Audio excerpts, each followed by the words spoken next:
नमस्कार। जय श्री राम, जय श्री हरि। आपका स्वागत है हमारे चैनल पर, जहां हम प्रतिदिन श्री रामचरितमानस का दैनिक पाठ कर रहे हैं और हमने जिसकी शुरुआत बालकांड से की है। बालकांड तुलसीदास जी द्वारा रचित इस महाग्रंथ का प्रथम कांड है, जिसमें प्रभु श्री राम के जन्म से लेकर उनके विवाह तक का दिव्य और प्रेरणादायक लीलाओं का वर्णन मिलता है। यह केवल एक धार्मिक ग्रंथ नहीं, बल्कि आस्था, संस्कार और भक्ति का अमूल्य भंडार है। हर शब्द, हर चौपाई में छिपा है प्रभु राम का गुणगान और भक्तों के लिए एक अनमोल संदेश। तो आइए इस पावन यात्रा की शुरुआत करें श्री राम के बाल रूप की लीलाओं के साथ, और बिना किसी देरी के हम पढ़ते हैं अपनी सीरीज रामचरितमानस बालकांड का पहला पाठ। मास पारायण 10वां विश्राम। दूध, शरबत, ठंडाई, जल आदि से भरकर सोने के कलश तथा जिनका वर्णन नहीं हो सकता, ऐसे अमृत के समान भांति भांति के सब पकवानों से भरे हुए परात, थाल आदि अनेक प्रकार के सुंदर बर्तन, उत्तम फल तथा और भी अनेकों सुंदर वस्तुएं राजा ने हर्षित होकर भेंट के लिए भेजी। गहने, कपड़े, नाना प्रकार की मूल्यवान मणियाँ, रत्न, पक्षी, पशु, घोड़े, हाथी और बहुत तरह की सवारियाँ भी थी तथा बहुत प्रकार के सुगंधित एवं सुहावने मंगल द्रव्य और सगुने के पदार्थ राजा ने भेजे। दही, चिवड़ा और अगणित उपहार की चीज़ें कांवरों में भर भर के कहार चले। अगवानी करने वालों को जब बारात दिखाई दी, तब उनके हृदय में आनंद छा गया और शरीर रोमांच से भर गया। अगवानों को सज धज के साथ देखकर बारातियों ने प्रसन्न होकर नगाड़े बजाए। बाराती तथा अगवानों में से कुछ लोग परस्पर मिलने के लिए हर्ष के मारे बाग छोड़कर सरपट दौड़ चढ़े और ऐसे मिले मानो आनंद को दो समुद्र मर्यादा छोड़कर मिलते हों। देव सुंदरियाँ फूल बरसाकर गीत गा रही हैं और देवता आनंदित होकर नगाड़े बजा रहे हैं। उन लोगों ने सब चीज़ें दशरथ जी के आगे रख दी और अत्यंत प्रेम से विनती की। राजा दशरथ जी ने प्रेम सहित सब वस्तुएं ले ली। फिर उनकी बख्शीशें होने लगी और वे याचकों को दे दी गई। तदनंतर पूजा, आदर, सत्कार और बड़ाई करके अगवान लोग उनको जनवासे की ओर लिवा ले चले। विलक्षण वस्त्रों के पावड़े पड़ रहे हैं, जिन्हें देखकर कुबेर भी अपने धन का अभिमान छोड़ देते हैं।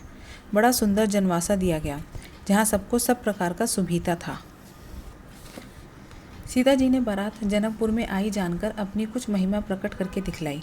हृदय में स्मरण करके सब सिद्धियों को बुलाया और उन्हें राजा दशरथ जी की मेहमानी करने के लिए भेजा। सीता जी की आज्ञा सुनकर सब सिद्धियां जहाँ जनवासा था, वहाँ सारी संपदा, सुख और इंद्रपुरी के भोग विलास को लिए हुए गई। बारातियों ने अपने अपने ठहरने के स्थान देखे तो वहाँ देवताओं के सब सुखों का सब प्रकार से सुलभ पाया। इस ऐश्वर्य का कुछ भी भेद कोई जान न सका। सब जानकी जी की बड़ाई कर रहे हैं। श्री रघुनाथ जी यह सब सीता जी की महिमा जानकर और उनका प्रेम पहचानकर हृदय में हर्षित हुए। पिता दशरथ जी के आने का समाचार सुनकर दोनों भाइयों के हृदय में महान आनंद समाता न था। संकोचवश वे गुरु विश्वामित्र जी से कह नहीं सकते थे, परंतु मन में पिताजी के दर्शनों की लालसा थी। विश्वामित्र जी ने उनकी बड़ी नम्रता देखी तो उनके हृदय में बहुत संतोष उत्पन्न हुआ। प्रसन्न होकर उन्होंने दोनों भाइयों को हृदय से लगा लिया। उनका शरीर पुलकित हो गया और नेत्रों में जल भर आया। वे उस जनवासे को चले जहाँ दशरथ जी थे, मानो सरोवर प्यासे की ओर लक्ष्य करके चला हो। जब राजा दशरथ जी ने पुत्रों सहित मुनि को आते देखा, तब वे हर्षित होकर उठे और सुख के समुद्र में थाज सी लेते हुए चले। पृथ्वीपति दशरथ जी ने मुनि की चरण धूलि को बारंबार सिर पर चढ़ाकर उनको दंडवत प्रणाम किया। विश्वामित्र जी ने राजा को उठाकर हृदय से लगा लिया और आशीर्वाद देकर कुशल पूछी। फिर दोनों भाइयों को दंडवत प्रणाम करते देख राजा के हृदय में सुख समाया नहीं। पुत्रों को हृदय से लगाकर उन्होंने अपने दुस्सह दुखों को मिटाया, मानो मृतक शरीर को प्राण मिल गए हों। फिर उन्होंने वशिष्ठ जी के चरणों में सिर निवाया। मुनिश्रेष्ठ ने प्रेम के आनंद में उनके हृदय से लगा लिया। दोनों भाइयों ने सब ब्राह्मणों की वंदना की और मन भाए आशीर्वाद पाए। भरत जी ने छोटे भाई शत्रुघ्न सहित श्री राम जी को प्रणाम किया। श्री राम जी ने उन्हें उठाकर हृदय से लगा लिया। लक्ष्मण जी दोनों भाइयों को देखकर हर्षित हुए और प्रेम से परिपूर्ण हुए शरीर से उनसे मिले। पुरजन परिजन जातिजन जाचक मंत्री मीत मिले जथा विधि सभी प्रभु परम कृपाल विनीत। तदनंतर परम कृपालु और विनयी श्री रामचंद्र जी अयोध्या वासियों, कुटुंबियों, जाति के लोगों, याचकों, मंत्रियों और मित्रों सभी से यथा योग्य मिले। श्री रामचंद्र जी को देखकर बारात शीतल हुई। प्रीति की रीति का बखान नहीं हो सकता। राजा के पास चारों पुत्र ऐसी शोभा पा रहे हैं मानो अर्थ, धर्म, काम और मोक्ष शरीर धारण किए हुए हों।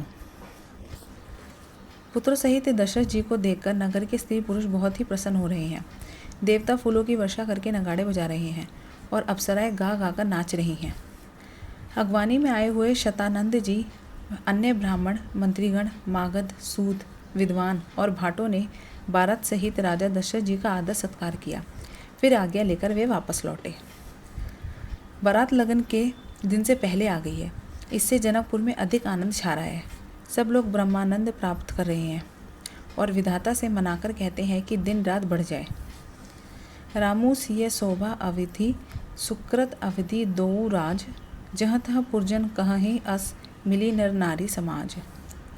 श्री रामचंद्र जी और सीता जी सुंदरता की सीमा हैं और दोनों राजा पुण्य की सीमा हैं। जहाँ तहाँ जनकपुर वासी स्त्री पुरुषों के समूह इकट्ठे हो होकर यही कह रहे हैं। जनक जी के सुकृत की मूर्ति जानकी जी है और दशरथ जी के सुकृत देह धारण किए हुए श्री राम जी हैं। इनके समान किसी ने शिव जी की आराधना नहीं की और न ही इनके सामने किसी ने फल ही पाए। इनके समान जगत में न कोई हुआ, न कहीं है और न होने का ही है। हम सभी संपूर्ण पुण्यों की राशि हैं जो जगत में जन्म लेकर जनकपुर के निवासी हुए हैं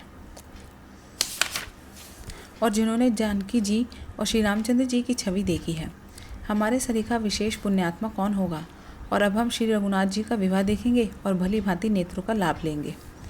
कोयल के समान मधुर बोलने वाली स्त्रियां आपस में कहती हैं कि हे सुंदर नेत्रों वाली, इस विवाह में हमें बड़ा लाभ है। बड़े भाग्य से विधाता ने सब बात बना दी है। ये दोनों भाई हमारे नेत्रों के अतिथि हुआ करेंगे। जनक जी स्नेहवश बार बार सीता जी को बुलावेंगे और करोड़ों कामदेवों के समान सुंदर दोनों भाई सीता जी को लेने विदा कराने आया करेंगे।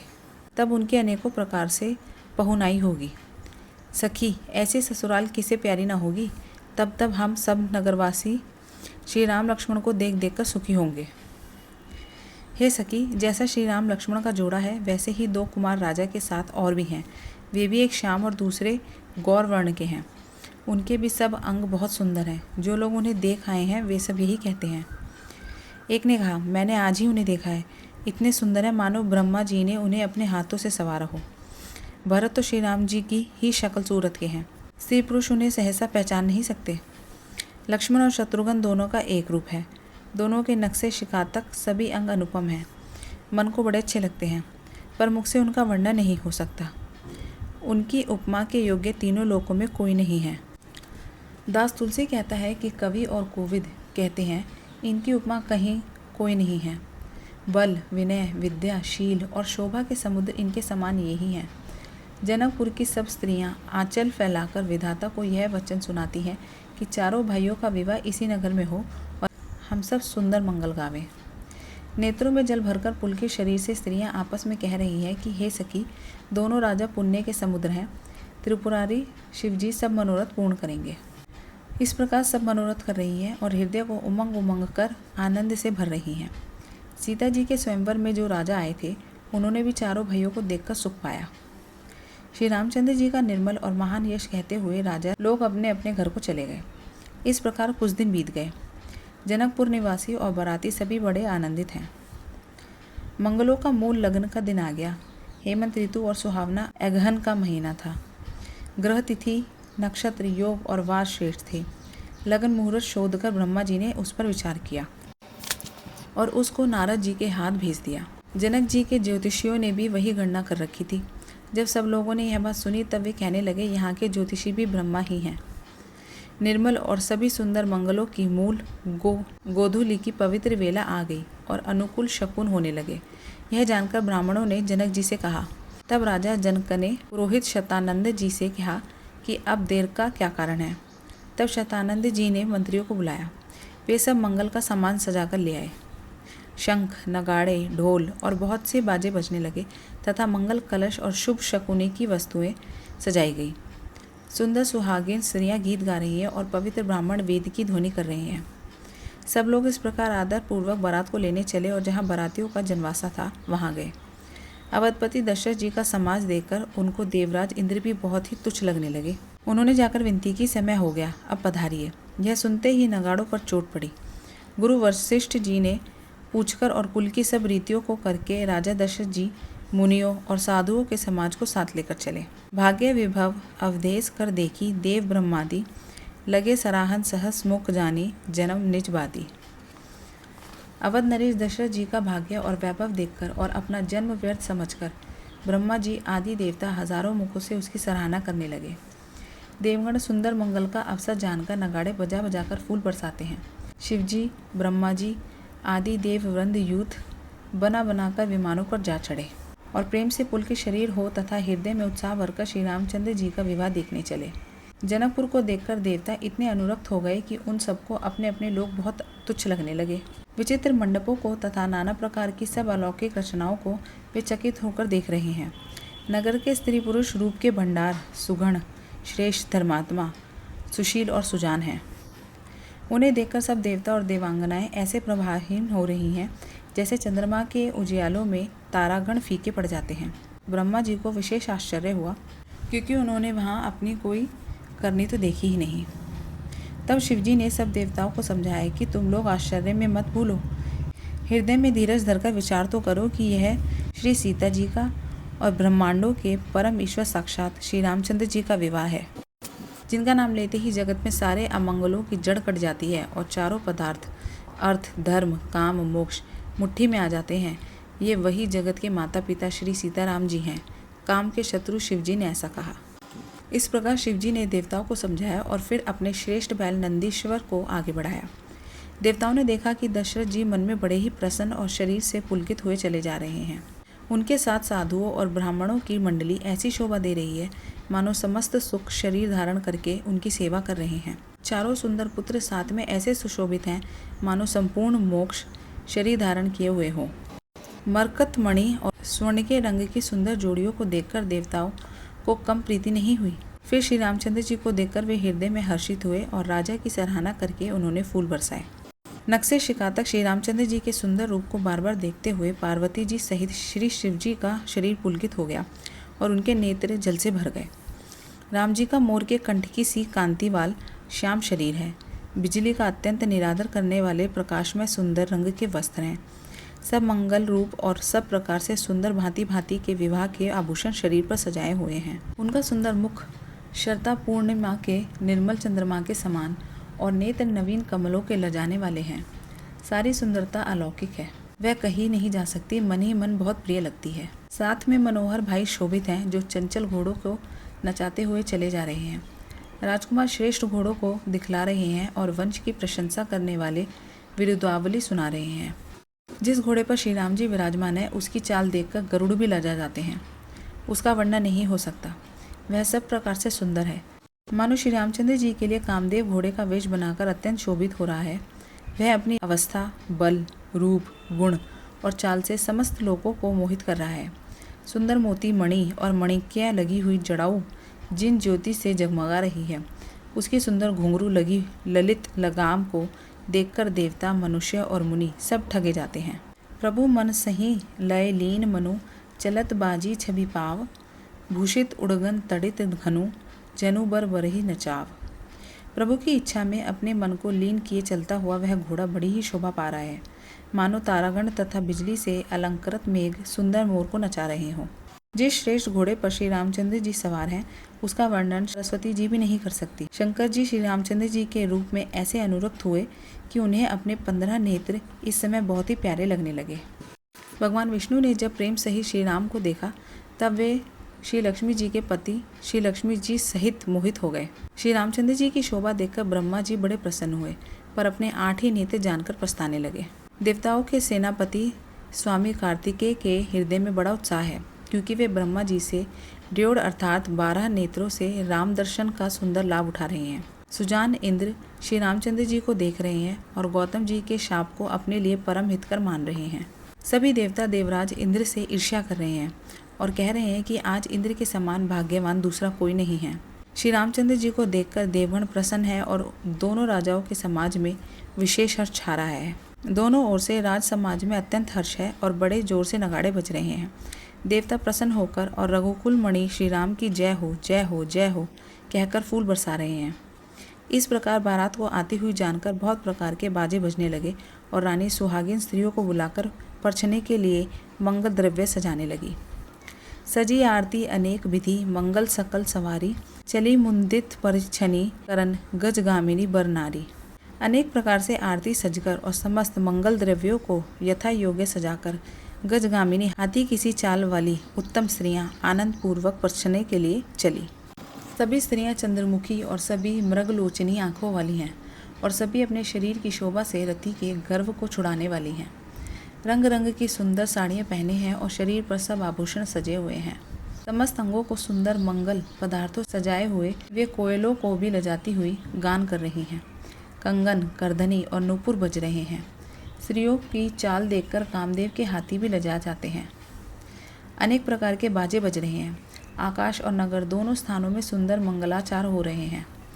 शची, सरस्वती, लक्ष्मी, पार्वती और जो स्वभाव से ही पवित्र और सियानी देवांगनाएं थी, वे सब कपट से सुंदर स्त्री का वेश बनाकर रानीवास में जा मिली और मनोहर वाणी से मंगलगान करने लगी। सब कोई हर्ष के विशेष वश था, अतः किसी ने उन्हें पहचाना नहीं। कौन किसे जाने पहचाने। आनंद के वश हुई सब दुल्हें बने हुए ब्रह्मा का पर्चन करने चली। मनोहर गान हो रहा है, मधुर मधुर नगाड़े बज रहे हैं, देवता फूल बरसा रहे हैं, बड़ी अच्छी शोभा है। आनंद कंद दुल्हा को देखकर सब स्त्रियां हृदय में हर्षित हुई। उनके कमल सरीखे नेत्रों में प्रेमाश्राओं का जल उमड़ाया और सुंदर अंगों में पुलकावली छा गई। श्री रामचंद्र जी का वरवेश देखकर सीता जी की माता सुनैना जी के मन में जो सुख हुआ उसे हजारों सरस्वती और शेष जी 100 कल्पों में भी नहीं कह सकते, अथवा लाखों सरस्वती और शेष लाखों कल्पों में भी नहीं कह सकते। मंगल अवसर जानकर नेत्रों के जल को रोके हुए रानी प्रसन्न मन से परछन कर रही है। वेदों में कहे हुए तथा कलुचार के अनुसार सभी व्यवहार रानी ने भली भांति किए। पंच शब्द तंत्री, ताल, झांझ, नगारा और तुरही, इन 5 प्रकार के बाजों के शब्द, पंचध्वनि और मंगलगान हो रहे हैं। नाना प्रकार के वस्त्रों के पावड़े पड़ रहे हैं। उन्होंने आरती करके अर्घ्य दिया। तब श्री राम जी ने मंडप में गमन किया। दशरथ जी अपनी मंडली सहित विराजमान हुए। उनके वैभव को देखकर लोकपाल भी लजा गए। समय समय पर देवता फूल बरसाते हैं और भूदेव ब्राह्मण समय अनुकूल शांति पाठ करते हैं। आकाश और नगर में शोर मच रहा है। अपनी पराई कोई कुछ भी नहीं सुनता। इस प्रकार श्री रामचंद्र जी मंडप में आए और अर्घ्य देकर आसन पर बैठाए गए। आसन पर बैठकर आरती करके दूल्हे को देखकर स्त्रियां सुख पा रही हैं। वे ढेर ढेर के मणि, वस्त्र और गहने निछावर करके मंगल गा रही हैं।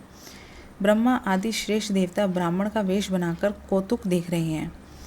वे रघुकुल रूपी कमल के प्रफुल्लित करने वाले सूर्य श्री रामचंद्र जी की छवि देखकर अपना जीवन सफल जान रहे हैं। तो दोस्तों, आज के पवित्र रामचरितमानस पाठ की यह कड़ी यहीं संपन्न होती है।